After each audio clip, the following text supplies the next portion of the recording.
Passage 1. Movable books, the precursors to pop-ups.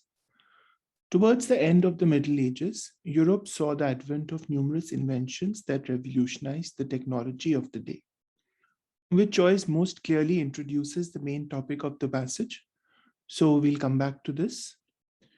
As early as the 15th century, books were designed with ingenious devices that allowed a reader to discover more on a page than what first met the eye. Some pages contained flaps that could be peeled back to reveal hidden illustrations. Others incorporated discs that rotated, showing information through windows cut into the page. Now, here I need to decide the correct punctuation. And this part is one sentence, and this is a second sentence. So I can't have a comma between them because that leads to comma splice. So it's not A. If I say some pages contained flaps that could be peeled back to reveal hidden illustrations, while others incorporated discs that rotated, then that makes sense because I'm using a comma and a contrasting conjunction. So B should be my answer. Here again, there is a missing punctuation. And here with others doesn't convey the contrast, and the punctuation is also missing. At the height of their popularity, books with moving pieces contained elements such as tabs that linked dynamic parts on a page, interconnected slats of paper that morphed one illustration into another as they were pulled, and illustrations indicative of skilled artisanship. Which choice gives a supporting example that is more similar to the two examples already in the sentence? So I'm talking about tabs that linked dynamic parts on a page, interconnected slats of paper, and now this illustrations indicative of skilled artisanship, elaborate fold-out displays, themes that appealed to children, clever poetry alongside the illustrations. So I'm talking about the design of the book, right? In these examples, I'm giving specific design elements. So artisanship or themes or poetry does not fit those examples. It would be the displays, the fold-out displays that will go with this. One of the early masters of the movable book was German artist and illustrator Lothar Meggendorfer, right? Because I'm talking about one of the, so I have to use the singular, was. Are is plural and present, so that's wrong. And has been is present perfect, so that also is wrong. Meggendorfer invented a way of connecting individual pieces of an illustration with tiny hidden rivets and springs so that they could all be moved together. For example, when a reader pulls one tab in Meggendorfer's book, Always Jolly, a naturalist's arm swings a butterfly net downward just as the butterfly takes off from a flower. At this point, the writer is considering adding the following sentence. Printing techniques similar to those used for the illustrations in movable books were used by late 19th century European textile artisans to produce printed fabrics. Now here I'm talking about the technique that Meggendorfer used. So to talk about the technique that was used by textile artisans will break the flow of the passage. So I will not add this. It diverts from the paragraph's focus on Meggendorfer's books. So that's a good answer. It contradicts a description of pop-up books earlier in the passage. So it doesn't contradict a description, it just provides something that's irrelevant. So C. Okay, for example, when a reader pulls one tab in Meggendorfer's book, Always Jolly, a naturalist's arm swings. Now, here I want to talk about naturalists in the sense of a singular possessive, right? So when I use the singular possessive, this apostrophe should come before S, not after S. So option A and option B are wrong. And option C doesn't have an apostrophe, so it should be D. A naturalist's arm swings a butterfly net downward just as the butterfly takes off from a flower. This causes the would-be Lepidopterist's mouth to drop open and his eyes to look up in dismay. Now, I want to combine the two sentences. So I can simply say that just as the butterfly takes off from a flower, comma, causing the would-be Lepidopterist's mouth to drop open. So option A would be the best way to join it. If I say it causes, then that is not as concise as option A. So option A is better than option B. And it is also ambiguous, because if I'm talking about this action, the action of the butterfly taking off from a flower, that causes. So it does not convey that with clarity. Something that causes is again too long when you have a better answer. And as a result is redundant, because if I say this causes, it means that it happens as a result of that. So A.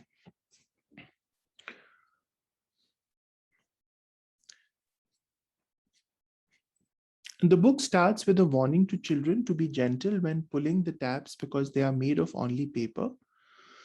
And therefore, I advise that care and caution should be paid, lest woe and grief arise. The rest of the book consists of 8 poems in agreement with 8 movable figures, including a lion who reiterates the warning to handle the book carefully. Now, if you look at the options here, instantaneous with, accompanied by, in step with. So in the context of what we are saying, accompanied by is the best answer, because I'm talking about these 8 poems, which are accompanied by 8 movable figures. So they go together with those movable figures.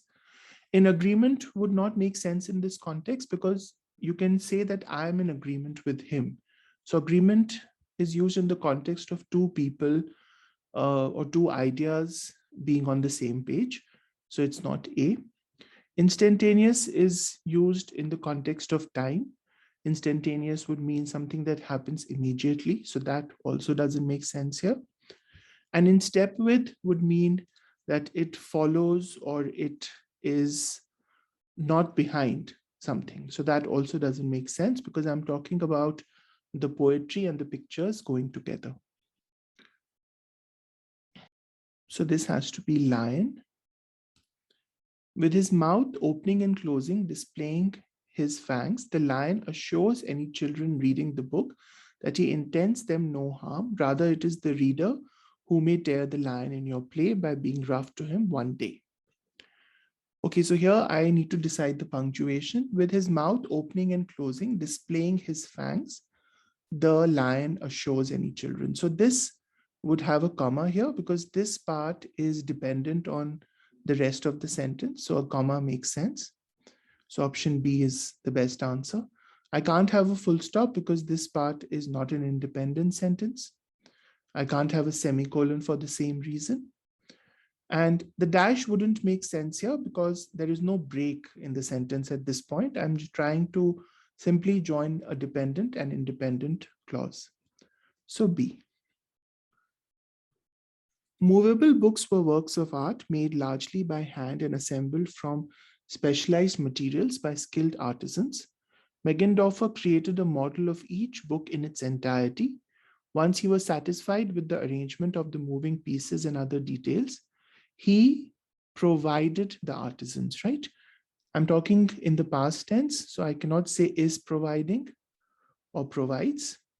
And had provided is past perfect, which is not needed here because I simply have one action of providing details. So the answer would be C.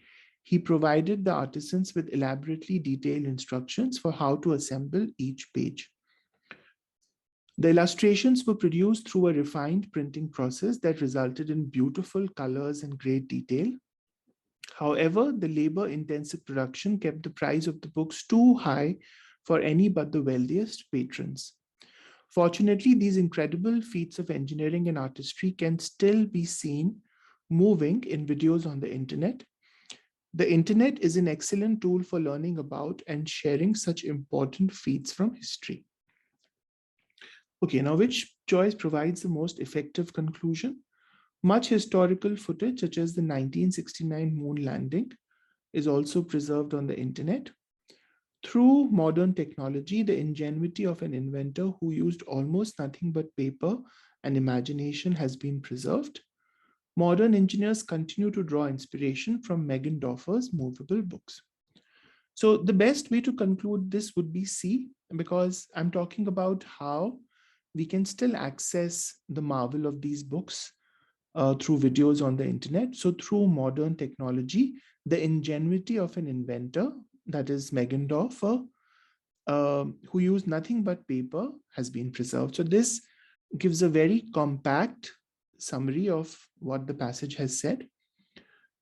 The way it's written, the internet is an excellent tool that focuses on the internet and doesn't talk about Meggendorfer, so it's not A. Option B brings up something which is completely unrelated, so not B. And what modern engineers continue to do is not relevant to the passage's focus on Meggendorfer, so not D either. Okay, we need to do the first question, so let's do that.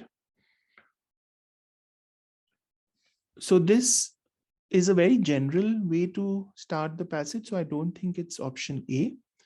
Throughout the ages, artists have expressed themselves through various types of media. Bookmakers have long imagined ways to challenge the concept of books as static objects. Books have seemingly endless interpretations that vary from reader to reader. So I think this would be C, because the whole idea of the passage is to look upon a book not as a static object, but as an object that interacts with the reader, and how Meggendorfer played a part in that. So C is good. Option B is again a very general statement about artists expressing themselves through media. It doesn't give any details about books that can move, so it's not B. And option D is about interpretation of books that has nothing to do with this physical dimension that we are talking about. So C. Okay, let's grade this. Question 1, C, B, B, B, C. C, B, B, B, C. Okay. Number 6, D, A, C, B, double C. D, A, C, B, C, C. Okay.